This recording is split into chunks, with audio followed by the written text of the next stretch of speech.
వానికి ఒక మాట పదే పదే చెప్పడం వల్ల డబ్బొస్తుంది అంటున్నారు. అది ఎంతవరకు నిజమవుతుంది? ఎలా సాధ్యం? ఏం ఎస్పెషల్లీ రాత్రి పడుకునే ముందు ఏదైనా ఒక ఇన్ఫర్మేషన్ విశ్వానికి కనుక మనం చెప్పగలిగితే పదే పదే చెప్తే ఇంకా ఫాస్ట్గా వస్తాయి మేడం. అంటే ఎందుకంటే అప్పటికల్లా మన అన్ని పనులన్నీ కంప్లీట్ అయ్యి ఉంటాయి కదా మేడం. అంటే మన మనసు చాలా రిలాక్స్గా ఉంటుంది. అయితే ఏం చెప్పుకోవాలి? మనీ రావాలి అంటే మనీకి సంబంధించిన పదాలను మనం చెప్పాలి యూనివర్స్కి. ఏం కావాలంటే నేను ఊహించిన మరి ఊహించని మార్గాల ద్వారా నిరంతరం నా వైపుకు డబ్బు ప్రవహిస్తున్నందుకు విశ్వానికి హృదయపూర్వక కృతజ్ఞతలను రాత్రి పడుకోవడం ముందు చెప్పాలండి. సో ఎవరికైతే మనీ కావాలో చూస్తున్న వ్యూవర్స్ అందరూ కూడా మనీ మనీ మనీ అని ఎంటర్ చేయండి. ఎవరైతే మనీ ఎంటర్ చేస్తారో డెఫినెట్గా మనీ అయితే ఈరోజు కాకుండా రేపటి వస్తుంది మేడం. అంతే పదం ఒక పదం ఏంటని చూడండి, ఆ పదానికి ఉన్న పవర్ ఏంటంటే ఏ పదాన్ని అయితే కంటిన్యూస్గా మనం పలుకుతామో, మననం చేస్తుంటామో, వింటుంటామో ఆ పదానికి సంబంధించిన ఫ్లో అవుతుంది, ఎనర్జీ ఫ్లో అవుతుంది.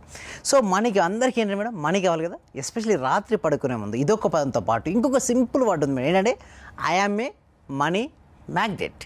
ప్రతిదీ కూడా శక్తి మేడం. అంటే మనం ఎప్పుడైతే మనీ మ్యాగ్నెట్గా మనం మారిపోతుంటామో మనీని ఆకర్షించుకుంటాం మన జీవితంలోకి. మనకు మనీ రావట్లేదంటే చాలామంది ఏంటంటే ఎందుకు రాదు అంటే మన దగ్గర మనీకి సంబంధించిన పవర్ మన దగ్గర ఉండదు. అంటే మనీ గురించి చిన్నప్పటి నుంచి విన్నటువంటి విషయాలు ఉంటాయి. కొన్ని విషయాలు అంటే మనీ నీ దగ్గరికి రాదు ఎందుకంటే నేను అర్హుడిని కాదు, నా దగ్గర అంత కేపబిలిటీ లేదు, అంత స్కిల్స్ లేదని ఎవరికి వారు కనుక అఫర్మేషన్ అంటే వారు మైండ్లో కనుక రొటేట్ చేశారనుకోండి హరిత గారు, వాళ్ళ దగ్గరికి ఎప్పటికీ మనీ రాదు. వాళ్ళ దగ్గరికి మనీ రావాలంటే నేను అర్హుణ్ణి, I'm abundant, I'm a money magnet.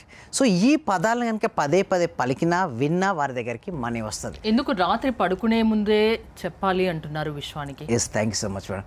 అయితే రాత్రి పడుకునే వరకు మళ్ళీ ఏమవుతుందంటే ఆలోచన తగ్గుతూ ఉంటాయి మేడం. అంటే మన యొక్క ఆలోచన తగ్గినప్పుడు మన కమ్యూనికేషన్ బాగుంటుంది. ఇప్పుడు నేను మీతో మాట్లాడుతున్నాను, మీరు నాతో మాట్లాడుతున్నారు మేడం. ఇక్కడ పక్కకు డీజే సౌండ్స్ కానీ డిఫరెంట్ సౌండ్స్ ఉన్నాయి మేడం. నేను మాట్లాడేది మీకు అర్థం కాన్సంట్రేషన్ పోతుంది. మీరు ఎస్ కాన్సన్ట్రేషన్ అంటే not connected the universe properly. అంటే మనం ప్రాపర్గా యూనివర్స్తో కనెక్ట్ కాలేం. అయితే బ్రహ్మముహూర్తంలో కనెక్ట్ అవ్వచ్చు మేడం. అప్పుడు ప్రశాంతంగా పడుకొని నిద్రలేస్తాం కాబట్టి ఆ టైంలో మీరు కనెక్ట్ అవ్వచ్చు. లేదా రాత్రి పడుకునే ముందు అందరూ పడుకొని ఉంటారు కదా మేడం. సో ఎప్పుడైనా సరే మన జర్నీ అనేది ఈజీగా వెళ్ళాలంటే ట్రాఫిక్ ఉండొద్దు మేడం. ఏంటి ట్రాఫిక్ అనేది ఉండొద్దు. ఇక్కడ మన దగ్గర ట్రాఫిక్ ఏంటి అంటే మన ఆలోచనలే ట్రాఫిక్.